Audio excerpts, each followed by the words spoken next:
ఈ రోజు తెలంగాణ రాష్ట్ర ప్రభుత్వం ప్రతిష్టాత్మకంగా నిర్వహిస్తున్న స్వచ్ఛదనం పచ్చదనం 5 రోజుల కార్యక్రమంలో భాగంగా 3వ రోజు మిర్యాలగూడ మండలం గూడూరు గ్రామంలో నిర్వహించిన మిర్యాలగూడ శాసనసభ్యులు బత్తుల లక్ష్మారెడ్డి బిఎల్ఆర్ పాల్గొని పాఠశాలలోని ప్రభుత్వ పాఠశాలలో మొక్కలు నాటారు.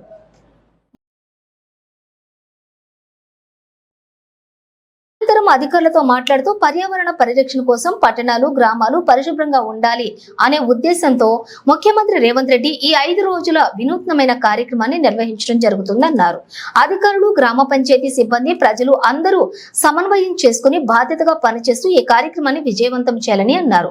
అలాగే ప్రస్తుతం వస్తున్న విష జ్వరాలని పూర్తిగా కట్టడి చేయాలి అంటే తీసుకోవాల్సిన జాగ్రత్తలపై ప్రజలకు అవగాహన కల్పిస్తూ ఈ కార్యక్రమంలో మొక్కలు నాటడంతో పాటు పరిసరాలు పరిశుభ్రంగా ఉంచుకునేలా ప్రజలను ప్రేరేపించాలి అని అన్నారు.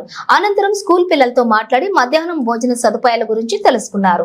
ఈ కార్యక్రమంలో ఎంపీడీఓ, గ్రామాధికారులు, కాంగ్రెస్ నాయకులు, బిఎల్ఆర్ బ్రదర్స్ పాల్గొన్నారు.